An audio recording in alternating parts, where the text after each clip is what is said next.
With just a glance, a pause between lines of dialogue, Cary Elwes makes the audience feel his presence not through brilliance, but through a quiet depth. From Wesley in The Princess Bride to the grittier roles in Saw, nearly 4 decades on screen and on stage have proven that he is an artist who chooses endurance over glory, and that endurance has become his legacy. He belongs to the rare class of performers whose weight does not lie in noise, but in the warmth and subtlety they leave in the hearts of the audience. Nearly 4 decades moving through film, television, and theater, Cary Elwes still holds a place that is hard to replace, respected by colleagues, beloved by viewers, and regarded as one of the most enduring figures in modern performance art. And yet, the familiar gentleness on screen was never the whole story. Behind that softness were the years he had to navigate a Hollywood full of expectations, the moments he was boxed into the very image that made him famous. The long, quiet stretch proving he could be more than a single iconic role. All of those experiences settle behind his eyes, sometimes playful, sometimes somber, creating the sense that every character he portrays holds a fragment of a memory he has never fully told. It is the blend of fragility and endurance, of understated humor and unspoken shadows, that creates the particular allure of Cary Elwes's journey. Looking at him today, one might easily see a gentle, composed artist, but retracing the earliest milestones reveals something deeper, more complex, more layered, and full of contradictions. Throughout that long career, few know that the calm and depth-defining Cary Elwes were shaped by a childhood marked by silent upheavals. Seeing him later, poised, soft-spoken yet steady, it is hard to imagine that his earliest years began with emotional fractures no child should have to carry. Cary was born in 1962 in Westminster, into a long-established artistic family. His father, Dominic Elwes, was a renowned portrait painter. His mother, Tessa Kennedy, an interior designer who emerged from the British upper class. His 2 older brothers, Cassian and Damien, would later go on to build their own careers in the arts. From his father's side, he inherited a Catholic cultural tradition spanning generations. From his mother's threads of other histories, Croatian, Jewish, and Serbian roots intertwined with the legacy of artists and diplomats who once left their mark on European history. Together, they created a rich cultural foundation, but not one strong enough to keep the family intact. When Cary was just 4 years old, his parents divorced.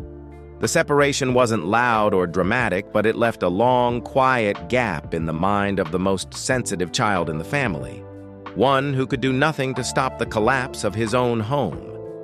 In many people's memory, children of artistic families are often wrapped in a sense of freedom. But for Cary, divorce became the first lesson that beauty and fragility sometimes live very close to each other. Those memories were never noisy, yet they rooted deeply. Children raised in artistic households are often seen as open and free-spirited, but in Cary's case, what emerged was a quiet reserve, not from a lack of love, but because he understood early on how delicate even the most seemingly solid relationships could be. That sensibility later seeped into his roles, always holding something back, a layer of emotion that never spills over but is unmistakably present. The greatest blow came when Cary turned 13. His father died suddenly, leaving 3 sons with a loss that nothing could mend. It was the moment when Cary's world became frighteningly silent. Though his mother cared for him and his brothers were always by his side, none of it could fill the emptiness left by the man who had been a beautiful figure in his eyes. That shock forced young Cary to grow up faster than the others his age. From a shy child, he learned to observe the world with a deeper sense of stillness. Learned to listen to himself so he wouldn't be swept away by the chaos around him. In the years that followed at Harrow, a prestigious but fiercely competitive school, he lived quietly, taking steady steps, nurturing his curiosity for art and history. Entering his 20s, Cary left England for the United States and studied at Sarah Lawrence College, where he encountered drama, philosophy, and history in an environment rich with openness. Though he stayed only 2 years before decisively choosing the path of acting, that period helped him understand clearly what he was pursuing: an artistic journey built on depth rather than display. Before that, he had already trained at the London Academy of Music and Dramatic Art, the London Drama Centre, and later added experience at the Actors Studio, places that instilled the seriousness and discipline he always carried. From all the unsteady years of childhood to the searching years of youth, Cary sensed early on that art was not merely a place to perform, but a refuge to fill the empty spaces life had carved into him. Those early losses did not make him hardened. They settled into a foundation that allowed him to remain gentle yet strong, reserved yet deep enough that every role carried a distinct weight.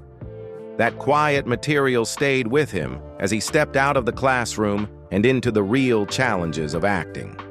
When his preparations were finally firm enough, Cary entered the beginning of his career with the mindset of someone who understood clearly that the path he had chosen would not be easy. He did not seek noise for his debut, nor did he rely on his family's name to open doors. What he carried with him was the calm forged from within and a belief that he had to prove himself bit by bit. The first film that brought him into cinema was Another Country. On that set, Cary immediately stepped into the challenges faced by newcomers, standing inside a psychologically heavy story about boarding school boys, where every glance was examined and every movement demanded sincerity. The role of James Harcourt wasn't explosive, but it was the kind of character who only comes alive when the actor knows how to speak through silence more than dialogue. That was where Cary found his path, letting emotion drift through a gaze, through brief hesitations, through subtle pivots that few young actors have enough lived experience to express. Stepping past that first film, Cary was no longer just someone testing his abilities. He became someone who understood where his inner life could be placed in each frame. And that understanding led him to Lady Jane, where the demands on him grew significantly. Under Trevor Nunn's direction beside a young and fiery Helena Bonham Carter, Cary had to ensure that his natural stillness did not turn into dullness. He learned to widen the range of his emotions, to let the character's essence settle in the right places, warm enough, yet never losing his signature restraint. As Guilford Dudley, Cary for the first time confronted the fractures of his own childhood: loneliness, displacement, the long stretches of emptiness that had followed him for years. He did not portray them overtly, but let them seep into his eyes, his mouth, his breath, and that choice drew unusual attention to him. Trevor Nunn saw in Cary not just a promising young actor, but a soul with depth. So much so that he wanted Cary to join the Royal Shakespeare Company, a place nearly every British actor dreams of setting foot in.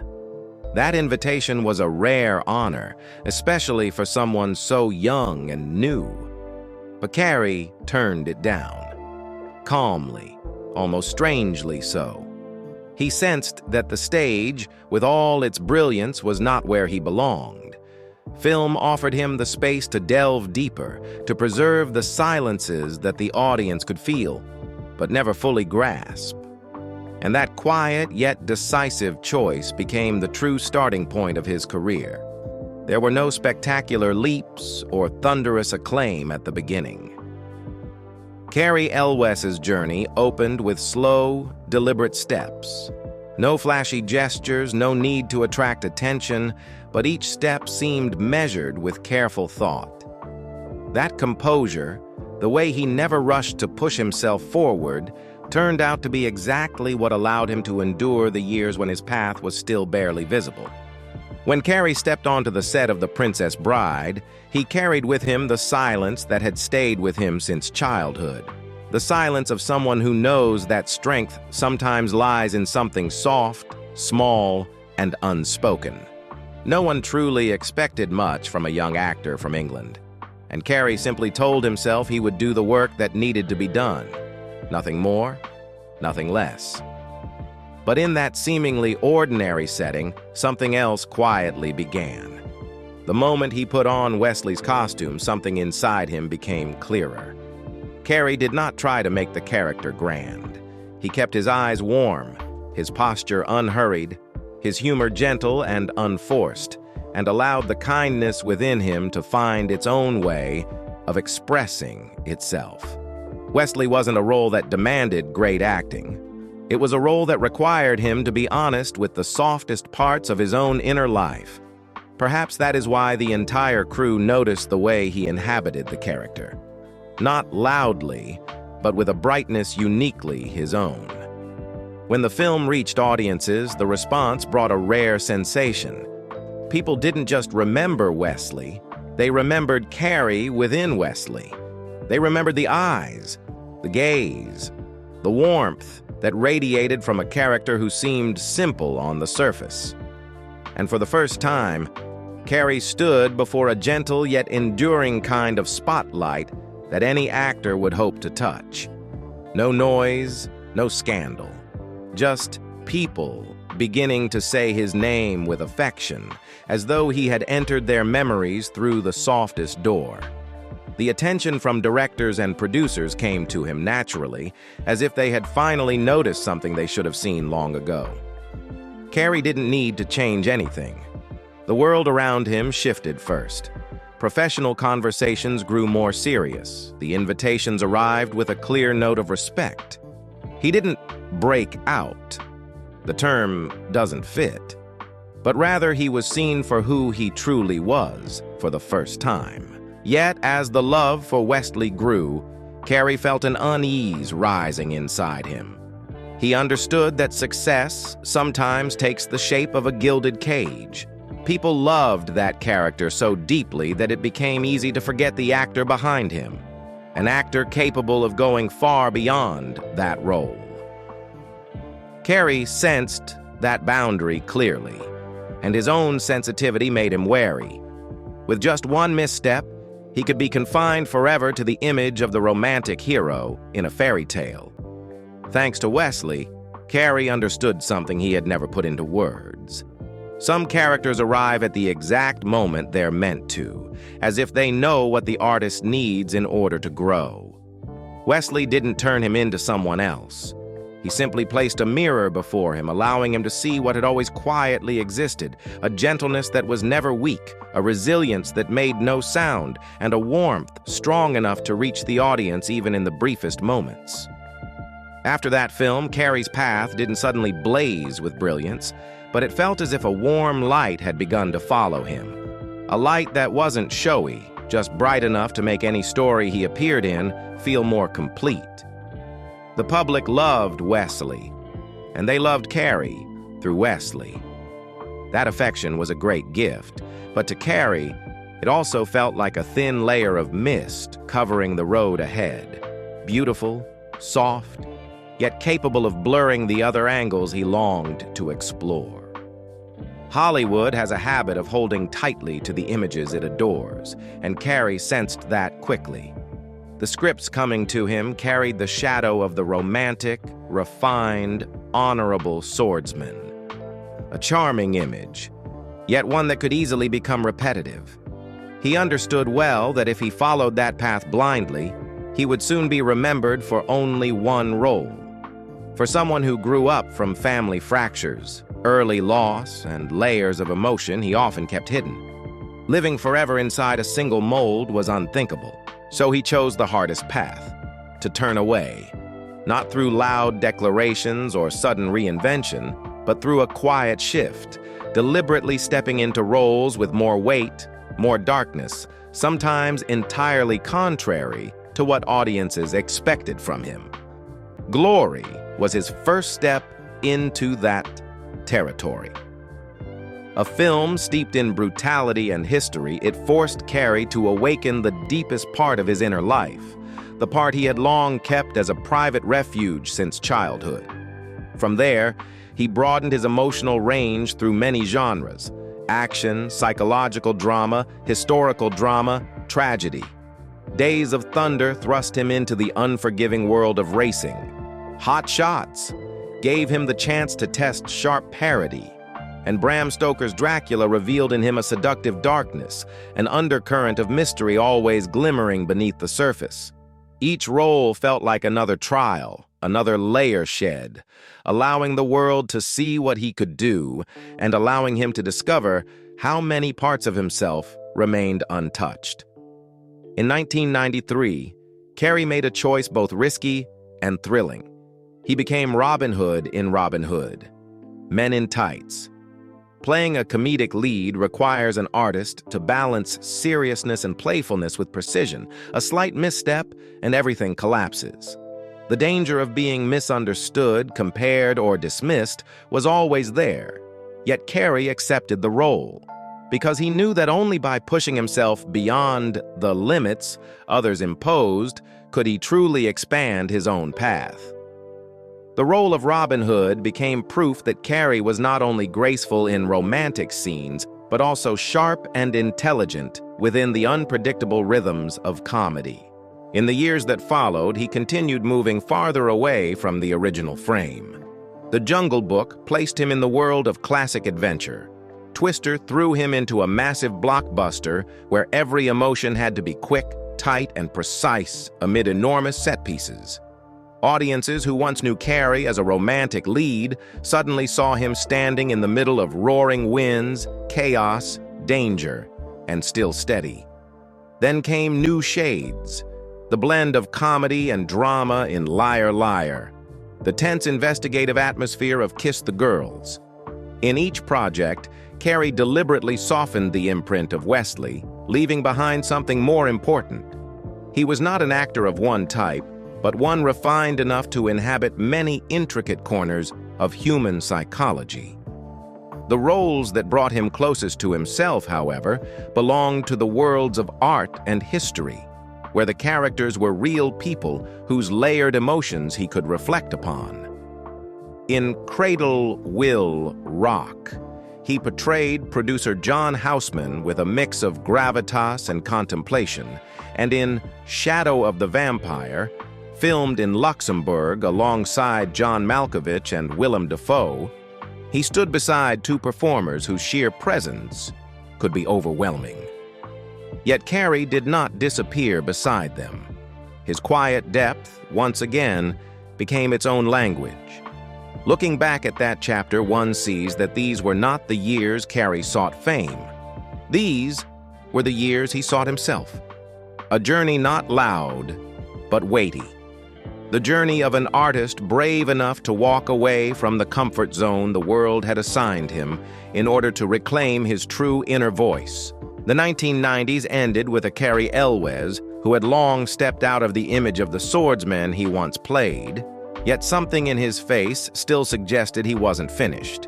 Even after moving through comedy, drama, adventure, action, after standing beside major names and proving he could belong to any world a character required, Cary still felt an untouched space within himself, the darker part of him, the part shaped by a fractured childhood which he had never truly allowed to speak on screen. That changed in 2004. When the script for Saw arrived, no one in the film world believed it would become a phenomenon. The budget was just over $1 million, so small that many actors didn't consider it a serious option. But Cary was immediately drawn to the cold, unsettling atmosphere of the story. Dr. Lawrence Gordon wasn't a hero nor a villain, nor even remotely romantic enough to win easy sympathy. He was broken, enduring, forced to look at himself under the harshest circumstances.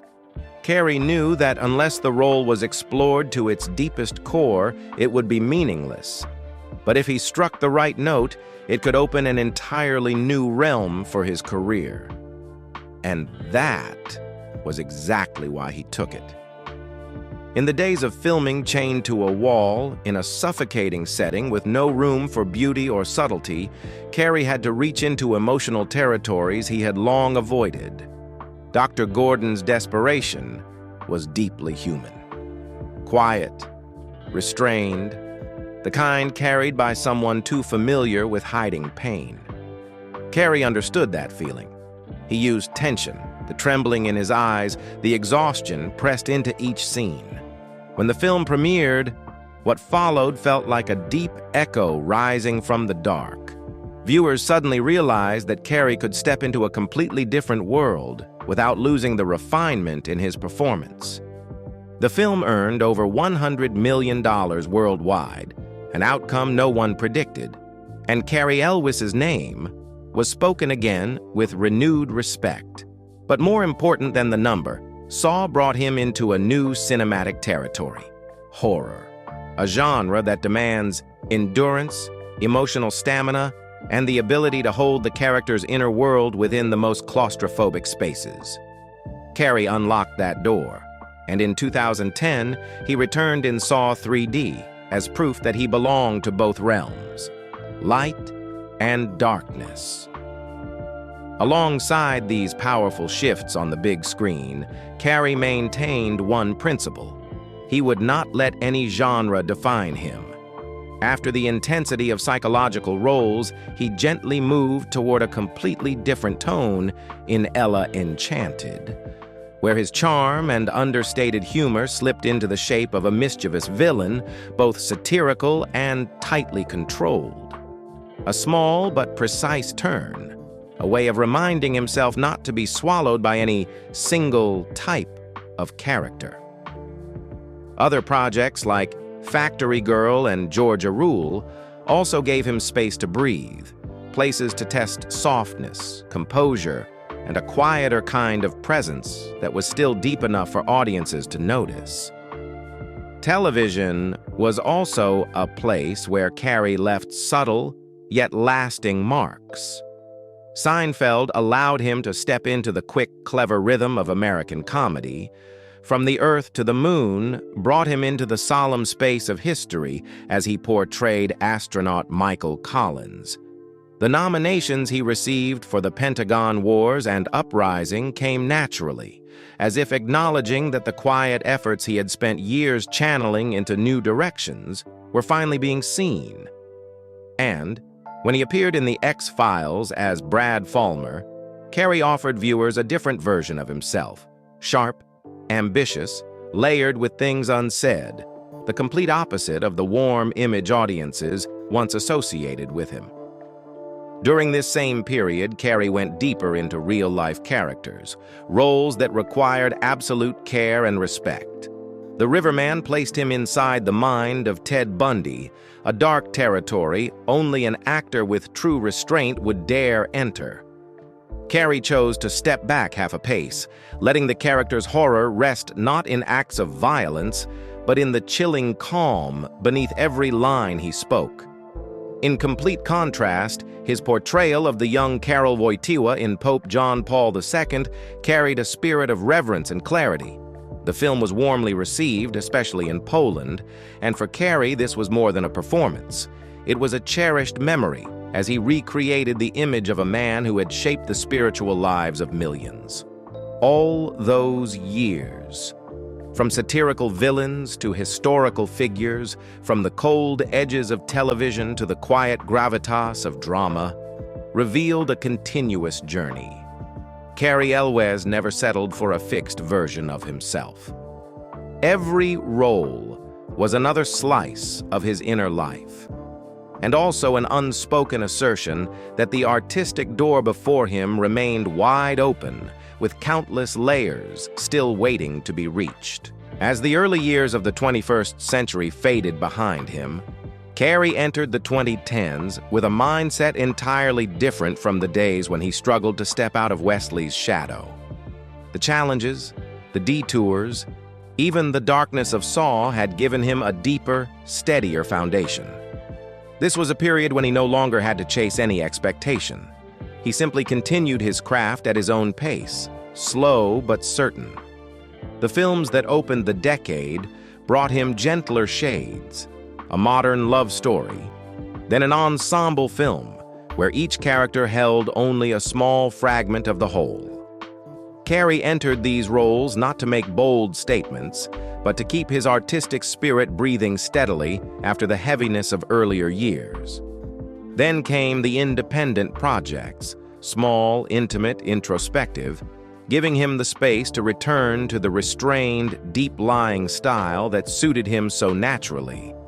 Around 2013-2015, smaller films like Behaving Badly, Reach Me, We Don't Belong Here, and Being Charlie came to him one after another.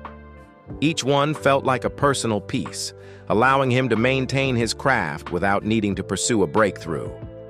For Cary, this was the period when he understood himself best. Sometimes a small role played fully is worth more than a large role without a soul. Interwoven with his film work, television in this period became the place where Cary freely expanded the range of his acting. Psych, spanning several seasons, gave him the opportunity to create Pierre Despereaux, one of the show's most beloved characters.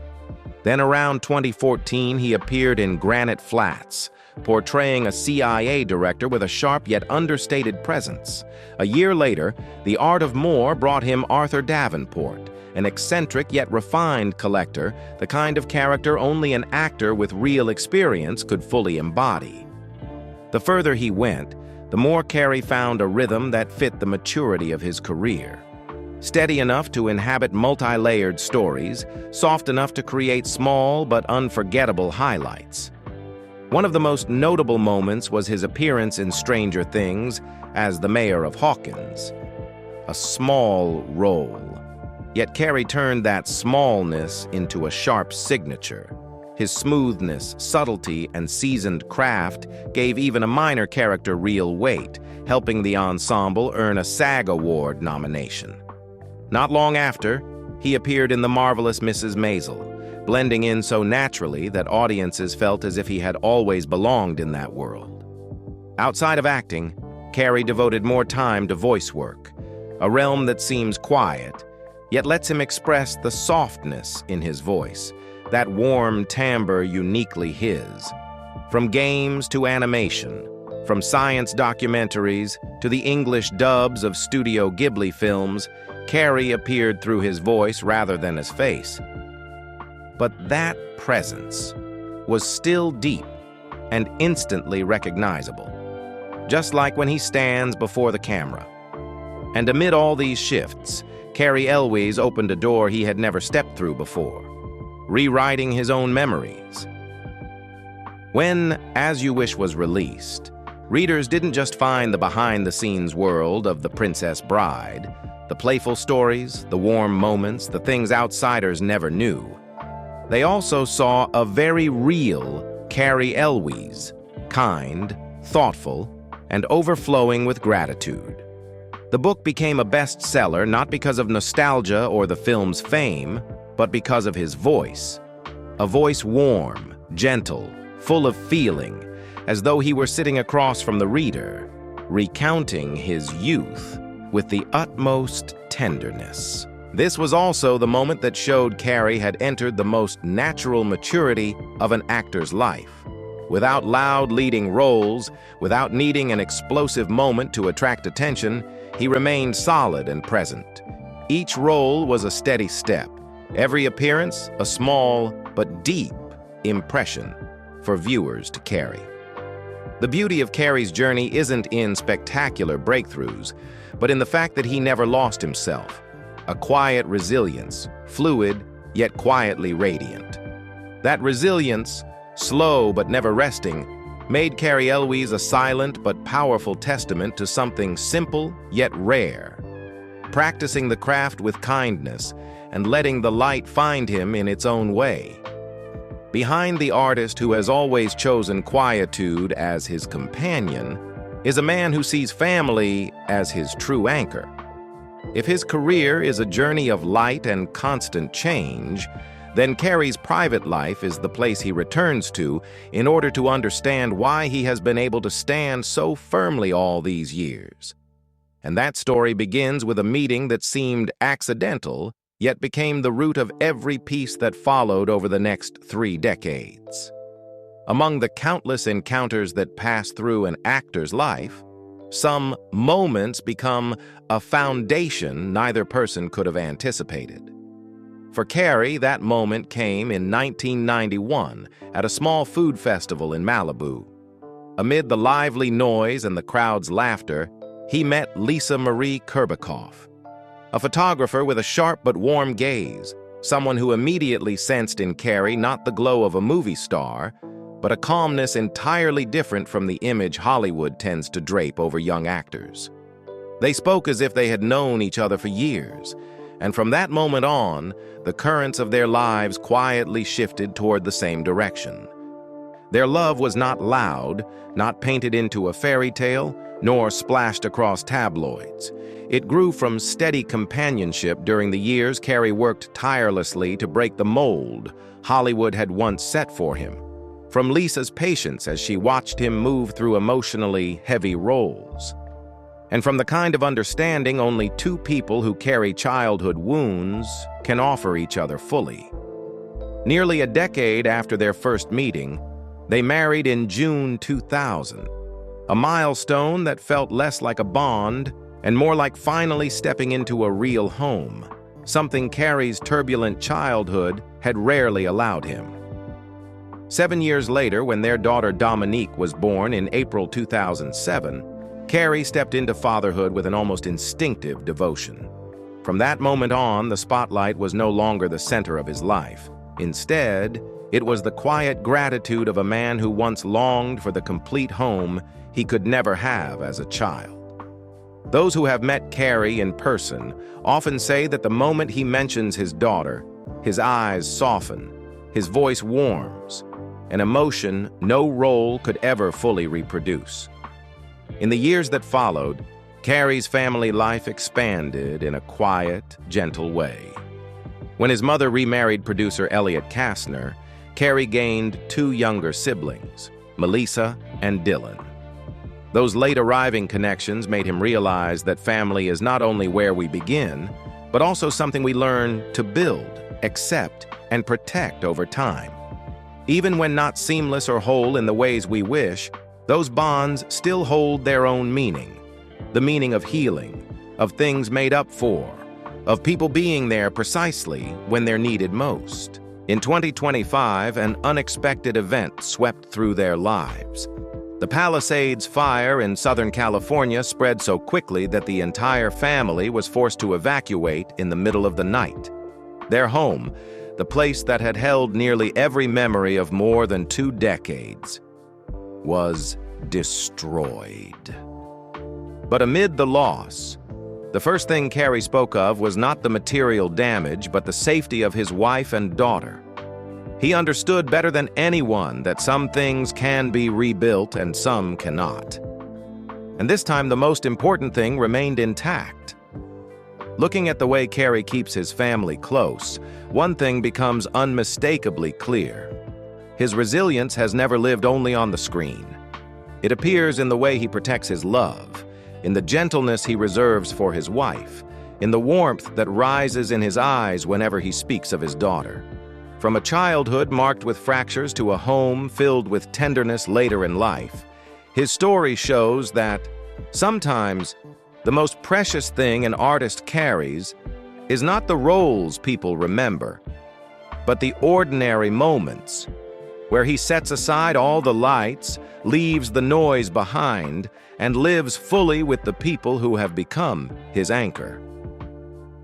When one looks back on Cary Elwes' journey, from a childhood full of undercurrents, the careful early steps, the endurance throughout his career, to the home he has nurtured with all his softness, it becomes clear why he has held such a special place in the hearts of audiences for nearly 4 decades.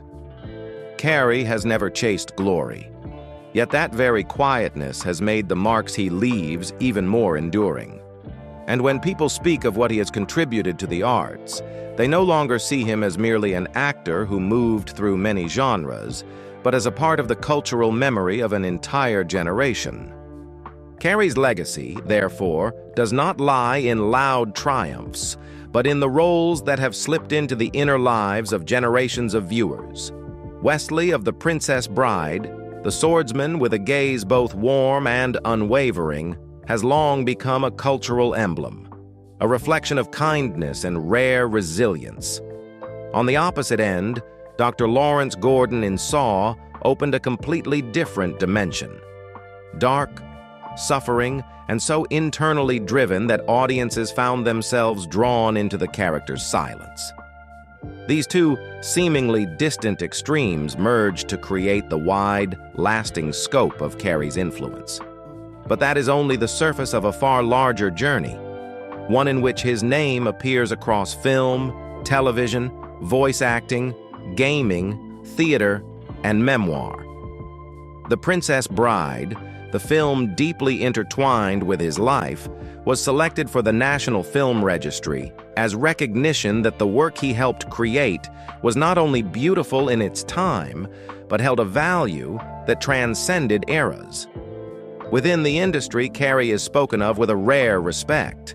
Colleagues say he always arrives fully prepared, with the patience and subtlety of someone who understands that every role deserves absolute seriousness. Mel Brooks once called him the next Errol Flynn, a playful remark filled with genuine admiration, a reminder of the grace and refined charm Cary carries with him every time he steps before the public. In his 60s, Cary Elwes has entered a calmer phase of life, but he has not slowed down. He continues his craft in the way that has always belonged to him, steady, quiet, never loud, yet fully present. In recent years, audiences still see him in sharp supporting roles in major films and in series watched by millions. Cary does not try to be the center, but each time he appears, he leaves behind a layer of emotion deep enough for people to pause and remember. He is also a regular presence at film events, Comic-Con, and fan conversations. Standing among the crowd, Cary does not carry himself like a longtime star. He resembles a storyteller, warm, approachable, gently humorous, as though each experience is reflected through a softer, easier gaze. What is admirable is that after nearly 4 decades in the industry, Cary has remained almost entirely untouched by scandal. The quietness that has followed him since childhood seems to have become a natural break against all the temptations of Hollywood. He keeps his private life in a peaceful space, not to withdraw, but to protect what matters most to him. Alongside his work, Cary continues to quietly take part in social initiatives. He supports projects for children, environmental efforts, and charity programs connected to UNICEF. Though he does not appear in the media as a loud activist, his contributions are steady and enduring, a gentle form of kindness that never seeks recognition. Family remains his strongest anchor. After the 2025 wildfire destroyed their home, Cary, Lisa, and their daughter Dominique had to step away from the belongings that had accompanied them for 2 decades. But the loss only drew them closer, as they began rebuilding the place that had held so many memories.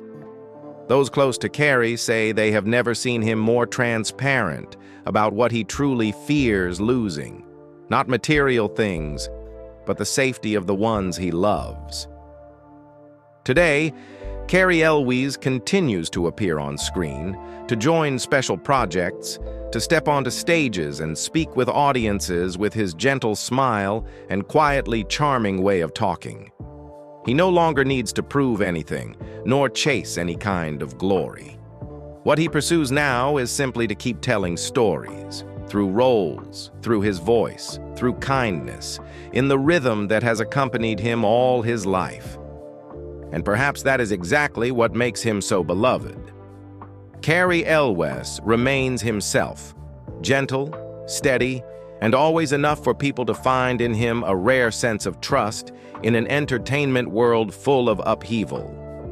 When looking back at Cary Elwes's journey, one sees not only a career spanning nearly 4 decades, but the story of a man who chose endurance over noise. The weight of that journey does not come from fleeting glimmers of fame, but from the way he stood firm through each shift in life. A childhood full of undercurrents, an early success that could easily have boxed him in, and the detours that required both courage and quiet patience. Cary moved through his early years with the caution of someone who had tasted loss, then learned how to step out of Wesley's shadow and prove he was more than a single image.